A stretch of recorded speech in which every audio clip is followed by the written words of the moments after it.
Hey guys, welcome to Ombré Soundcheck, and this is me, your host Amit Chetan Chino. Today we have a DJ from India, Delhi.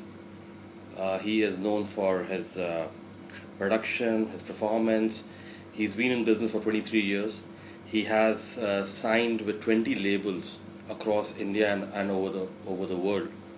He's also a famous entrepreneur when it comes to nightclubs. He's been there with a lot of clubs as a resident DJ. So let me introduce him. His name is Vishal Malik, aka Oma. He'll be spinning also with us tonight for the Ombré X and for the after party. So let me add Oma. One second.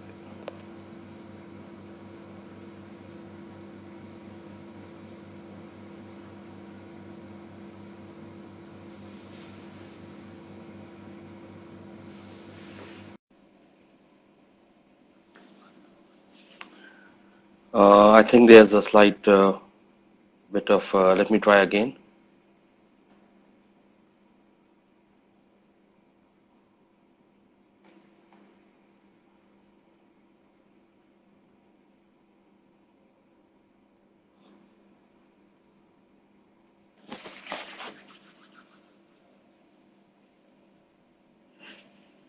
Hey Alicia, how are you? I'm Mrinal.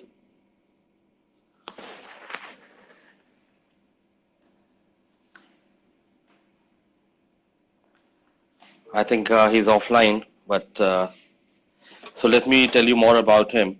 He is into production as well as.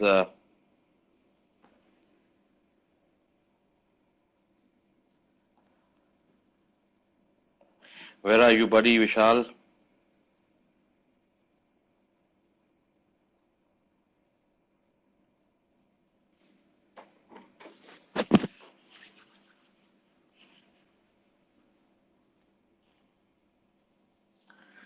Hey Alicia, hi. Hi Madhura. Welcome to Ombre Sound Check. Give me a thumbs up if you can see and hear me well. I just somebody told me that it's a little dark. Should I switch on the light?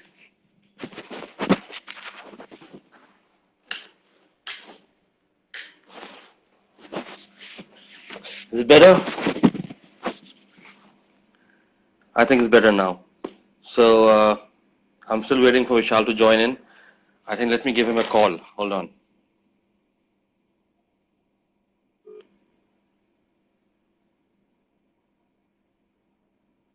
Hi, we are online. I'm sending you a request. Okay. So you have to come to live Ombre. I'll send you a request right now. See ya.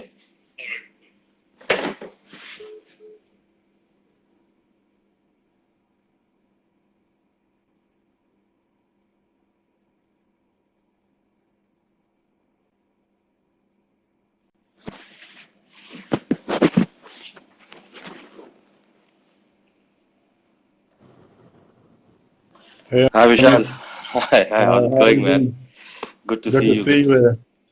So, welcome to Ombre. Welcome to Ombre Sound Check. Thank you for your time, and Thank you so much for having me on the show. it's our pleasure. We have an interview with you, and then the after party. So both are very exciting for us and our viewers. So let's begin the interview. Tell me about you. How did you become a DJ? How did it start? Like, I'm sure like nobody in your family would have been a DJ because generally the DJs I've come across mostly are first generation. So I'm assuming Yeah. you also. Tell us about it.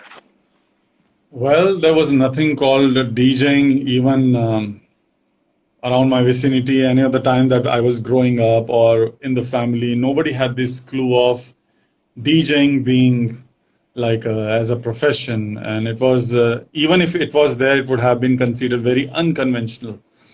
But as per my knowledge, I mean, till the time I was still figuring out what I actually want to do in life, DJing was not a part of it. And I had never thought like I can be a DJ or I wanna be uh, into music on a professional scale. But then the funny part is that the ironic part, I would rather say, is that I have been into music since my childhood, like maybe second standard. So how And how did you how did you introduce yourself to music, especially the kind of music you play is very international. So how did it yeah, begin? How did it start? that happened. I can say it was an evolution for me, music evolution and sort of thing you can say. Uh, Gradually, I started with stuff like rock, pop. Then I came to hip hop. Then one of my friends, he introduced me to house music, and it was really, really so engrossing that I just couldn't believe myself that something of this kind was Existing. existing. Correct. So, and I got So, so so, hooked in the very first go, and then there was no looking back. I'm so talking 20, about 2001 or 2000 actually. Yeah, so 2000. almost you said 20 years of house music has been with you. Yeah, almost like 2 decades Say, plus and counting. Yeah. so okay. So how did like when your initial years of DJing, how did this start? You were a club DJ, you were a private, you were doing private parties, club, bars. How did it get and what was your first break? I started from a very grassroots level. And when I learned, I had my training and everything. I was exposed to discotheques already. And I used to go to back in the days at NKOP and all. I was exposed to that kind of ambience and atmosphere. But my career actually took off. I was taking care of a shop where I used to, compile music. And simultaneously in the night, I used to do all the private gigs. So it was hardcore mainstream music for me from, I would say, from 1999 till 2001. I see. And then I recognized, yeah, that this is not what I actually want to do. I love music of all kinds and all genres, but then my focus became electronic. So there's this name people call you in Delhi. There was an article which I read about you which says Pied Piper of Delhi.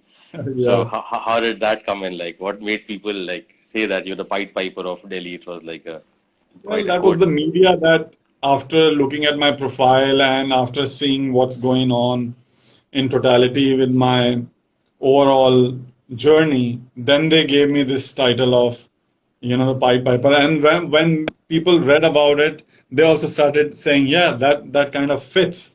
That you have us on your fingertips, like you make us dance and you make us jive at your tunes. Yeah. So So what about I mean you started DJing and now then you say 2001 or 2 you got into the house music. So you've been with house music throughout like or you are also an open format DJs depends on the gig. I mean you can mix and match something else if required. I'm, if you ask me my forte, yes, open format, but open format only for the private gigs if required. Normally, I have a team of DJs who have their fortes in place, and they take care of any other, especially when you say Bollywood and all. So they take care of all that kind of requests and gigs, where I'm capable of doing house. Of course, everybody knows me for that, but I can also do retro very well, hip hop and pop, of course, mainstream club Mm-hmm. music. Yeah. So, So okay, now when you said your team of DJs, I just introduced when I was introducing you for Soundcheck, I told that he is into club contracts, he is into bar yeah. contracts. So basically, can you tell people what exactly do you mean by the team of DJs? How does it work? What exactly is the thing? Well, over a period of time, I have built a team where I have 3 to 5 DJs on my panel who are readily available for any sort of. Basically, I induce them. I can't be everywhere myself. So basically, I induce them to several places if I'm not around. And if somebody wants my presence, then it's a different ball game altogether. Then probably there'll be somebody assisting me, and then I go and reach the club at a specific time. Like, you know how that goes, and then I take over.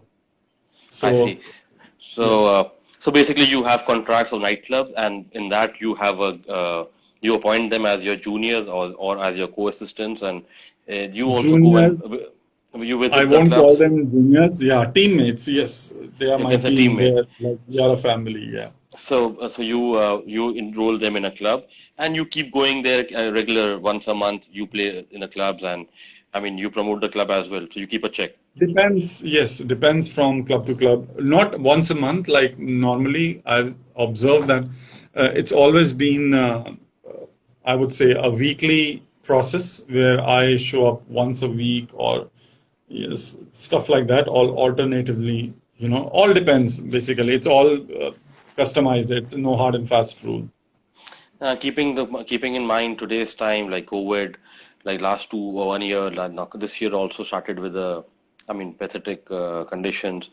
How are you keeping yourself on track? What do you say, and like, what do you think about this current situation?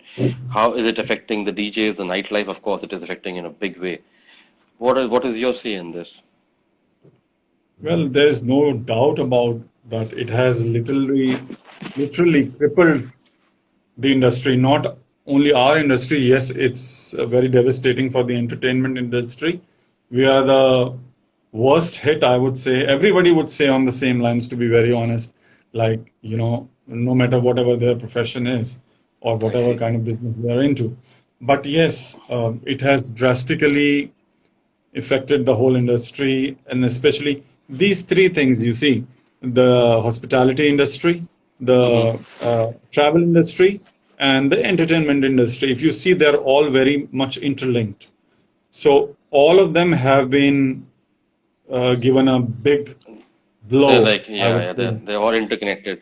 So, I mean, Yeah, especially for a person like you who's having other people's responsibility, as you have a team of people, I mean, yeah, you must be going through a lot of debts and things like crazy, like the clubs are shut, but you have your team, maintaining your team, yeah. no That's gigs. true. It's That's like, true. We are all in the same boat. I always say, but the storm is the same, but the boat is not the same. I see, So I see. yes, we somehow or the other, I'm just trying to hold on to it and, try to work out something or the other a little bit here and there. So which keeps us all motivated and, Of like course. something online and all, live Not, stream.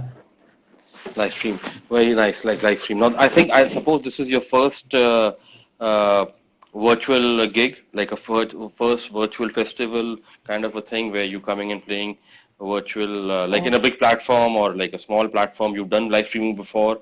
I've done live streaming before. I've done it thrice, and but yes, with Ombre, it's for the very first time that I mean, pleasure. Thank you so much. I'm What affiliated. exactly do you see live streaming in future? Coming times, live streaming. Okay, is it COVID? Live streaming is booming, or live streaming is the next big thing which is coming up? It is a parallel thing. See, live streaming cannot take away The the live, charm the of the live shows. DJ. Yeah. Yeah, the live shows, the festivals, any which ways, even in the near future.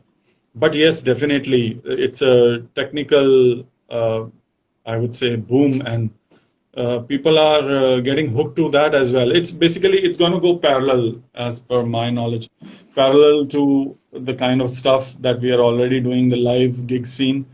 It's going to go parallel, and yes, it's going to be the future to a major extent in the coming. There was a point of time you won't believe when live streaming was not there at all, and sometimes you're so kind of done with your place, and you say, "Oh," or you're like awfully tired. You say, "Oh, I wish I could play from my house, and all my Yeah, audience yeah, could yeah, be here." yeah, yeah. And That I that think, dream that universe dream has heard come us. true.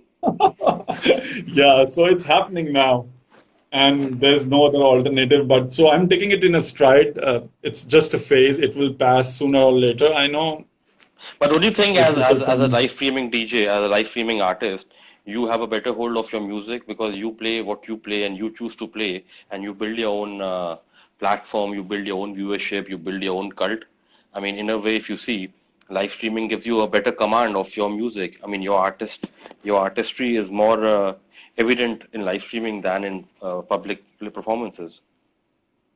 No, I don't think so because I would any which ways play what I want to play. Definitely, it'll be in sync with what people are, on the floor, what kind of people are on the floor, and what I'm doing. But yeah, definitely. I mean, there won't be any sort of I would say, demarcation or difference in my musicality because I would play what I would play, But what even if about, it's where we very come good. from India, like there's a serious issues when it comes to request play the song for a DJ. There are a lot of times that somebody I am comes the up and biggest like, snob ever who would not take requests. I'm known for that. But yes, so, sometimes you have to, and I'm more than happy if people are also happy. That's the actual, you know, that's the so actual I thing. mean, any message to Mission. people who come up for a request while a DJ is playing a set and they'll come up and be like, can you play this Don't, song? don't. So Because that's if you have a song which you want, uh, you don't want the DJ to play safe. See, the it's a totally different scenario when it's a private gig.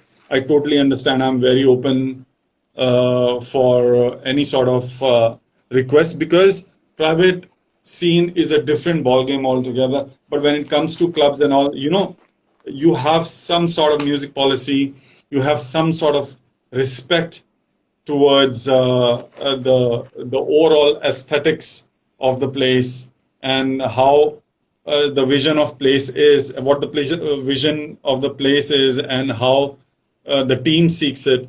So over there, you just can't come. You don't go to a Chinese restaurant, for example, to eat and ask correct. for a pizza or something. That Yeah, would be I mean, come on, every the other DJ way knows his around. game and he's over there because he is there and Absolutely, he knows his job. True. So you absolutely, don't request DJs to play your music because he knows what he's doing and he should do his way. Right. Now we definitely. come back to interesting thing about you, DJing and production and DJing. What was you, first DJ or a producer or a DJ? I was first a DJ. I became a DJ first, to be very honest. And then production came along the way. I started producing around 2008. And Okay. then the serious production, that was the experimental stage. Then the actual production boomed around 2012 when my first track released on Windhorse Records.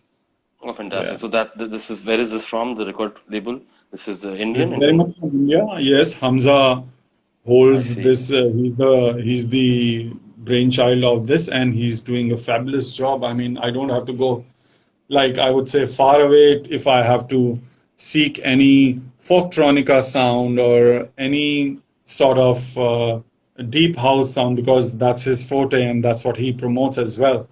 And they have some brilliant releases throughout the lines throughout all these years. So production, okay. Now, what I understand of you, the most of the DJs I've met, like my age, my like the good DJs I'm talking about, uh, they never learned DJing. Most of the DJs I know, they picked up DJing on their own, and in fact, a lot of them also picked up production on their own. What was your scenario? Did you learn DJing? Did you take any courses? Because there is a lot of, I remember 2001 to 10, there were so many DJing schools all over the country. A lot of them were Yes. very good, and the other one were a lot of majority of them were money making rackets. So, Yeah. what was your scene? Did you pick up course? Did you learn a course or like performing DJing, or did you like even for production? What was it like? Well, back in the days when I wanted to learn DJing, there was very less choice. I'm talking about if we go back in 1998. I see. So the scenario was I learned from a very good DJ of that time. He used to be into private gigs and he used to have his very good team and his warehouse at that point of time. And now he's based in Canada. I see. And I learned it from him. And then I learned a lot from Jazzy Joe at Oh, Jazzy, MKOP. I used to Jazzy Joe. do, yeah. I used to literally sit all night long just to see how he's handling the crowd, what vibe is he playing. And I used to be throughout the night sitting on the floor so people can't see me, Yeah, you yeah, know, yeah. from the outside. Yeah, yeah. And He's got a and superb there collection of sitting. vinyls, huh? Like amazing collection of vinyls. I think one of the Yeah, best in yeah, the yeah. country. He's totally on vinyls all the So, time. so He's very good with. what's your weapon? Digital or analog? You play on turntables also and digital, or it's like just digital?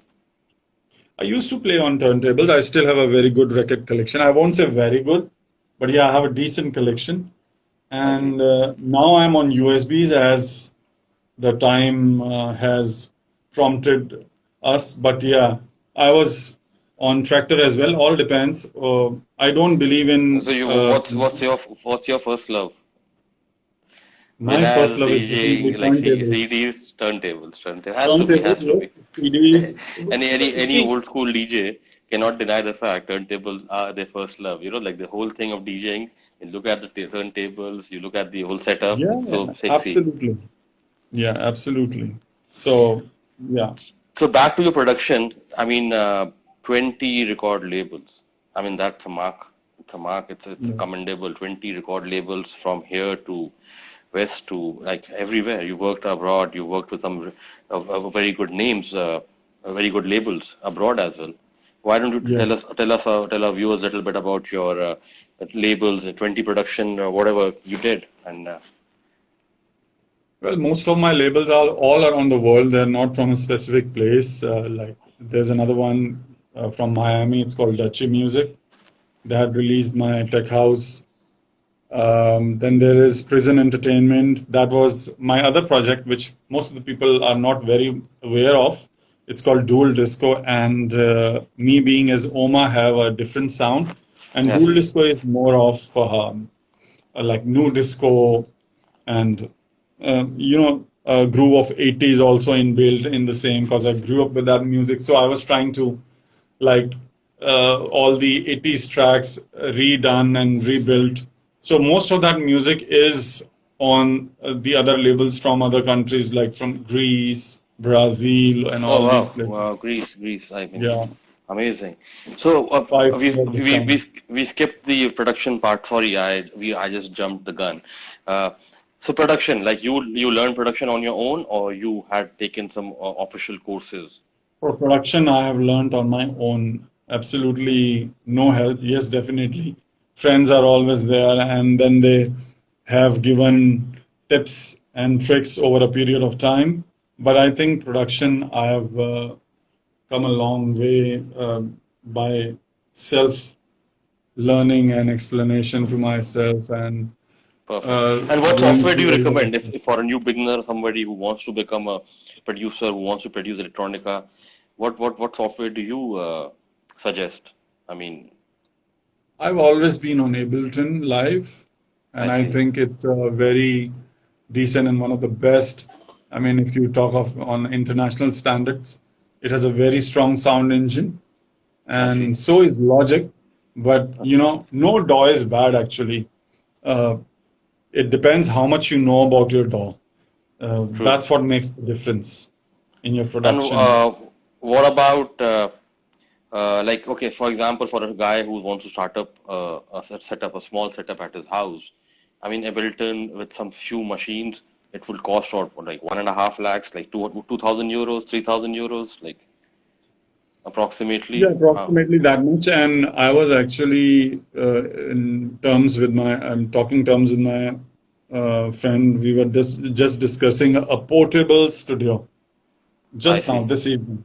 Okay. Yeah, So what is the concept of portable studio? What does it? portable studio simply means that something that you can carry along if you are shifting your bass from one place to the other. You have a small MIDI controller. You have small sized, but at the same time powerful monitors to hear. Correct. And you have basically the overall layout is very compact, so you can shift your studio if required from one place to the other. So I think that is the basic thing. You have to have a good computer, a good MIDI controller to start with. I'm saying you can have as much as analog synthesizers and all. There's no end to it. So Correct. that all depends upon personal taste and individual's preferences. Oh, fantastic. So you play your genre is tech house. I mean, Yeah. you perform tech house. You like tech house. I love tech house. I also perform tech house. This Yeah. is a very small, very minute uh, segment in India as of now. There's more of techno. Mhm. Like, of course, if you talk about the whole electronic underground scene, is a very small, 2 or 3% people in India would be coming for it. Every year it's growing big. But tech house is Mhm. supposed to be very European. It's like, I mean, you know what I'm talking about. How come? Yeah. I mean, I have come across only in India, you, me, and there's another friend of mine, Yashika. Her performance name is Sasi Yaka. She's a Delhiite also. Mhm. She's also a tech house performer.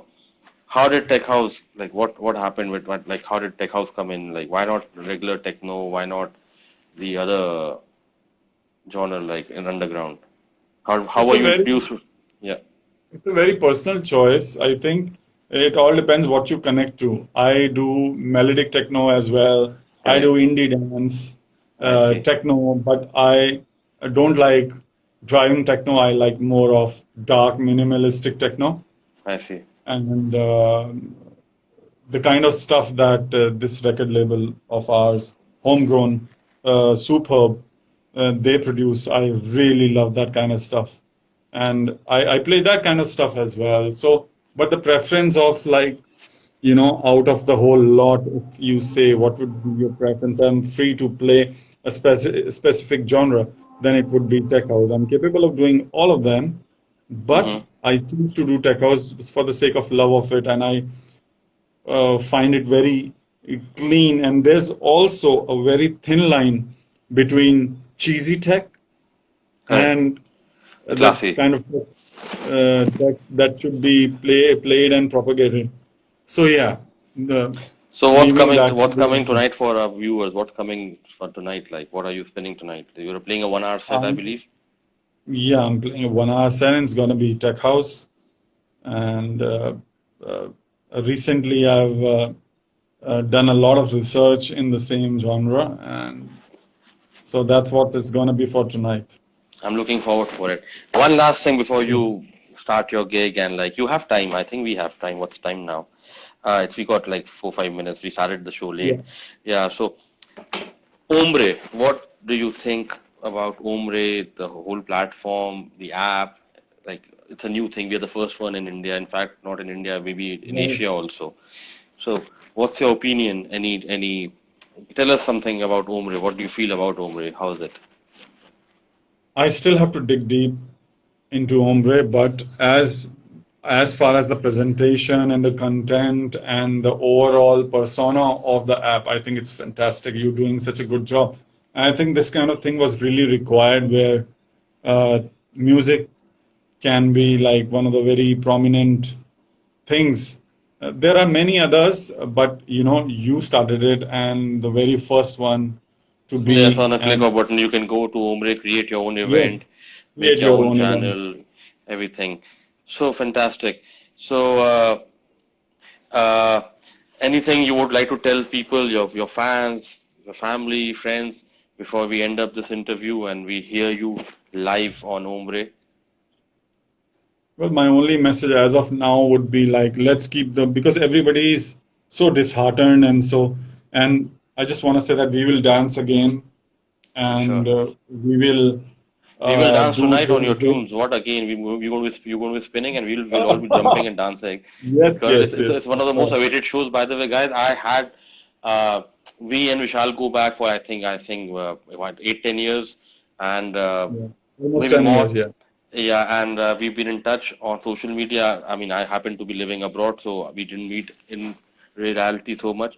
But the reason I approached Vishal was the music, the language, the music he speaks, and the music he performs is one of the best. I mean, performance I've heard in India. Not India, Thank I you mean so much. internationally, to be very honest. I judge DJs not by India or by country. I judge them on the same platform. So one more question, quick question, like a DJ question coming up. The question here Sure. is there has always been a sense of comparison between the Indian and the international DJs. I mean, Yeah. especially in the kind of genre we play. I mean, not to forget, this genre was born not in India; it was born in Europe. So, do you Yeah. think now, okay, beginning 2090s, early 90s, early 2000, they had advantages? What is the situation now in 2021? Indian DJs, European DJs, American DJs talking about techno. There is no dearth of good Indian DJs. I would say they are so versatile here. And we have so much of homegrown. If I have to do a festival, and trust me, I wouldn't have to even step out or think out of the country DJs to fly them down, or I would take all of my homegrown talents together. And that's the thing, because it's about time that everybody supports everyone. That's what I keep saying from the very beginning. If that happens at one point of time, then the techno scene is gonna be like a boom from India. Already it is. We have some fabulous names from India I'm doing sure, I'm so sure. well internationally and in India as well. And fabulous name, and he's also one of the fabulous names you're talking to him right now. So, anyways, Vishal, I'll wrap up my show right now. Thank you so much. I'm going to sign out, and like we are looking forward for like 10 o'clock. We start. Right. Right. Thank you, guys. Thank you so much for being I'm with us. already looking forward. Thank you so much for having Pleasure, me on bro. the Pleasure, show. bro. We'll have you again sometime Yes. soon, next or next to next month, because your Yeah, yeah, music sure, for we sure. would like to hear again and again, right? So, Cheers. all right. Cheers, man.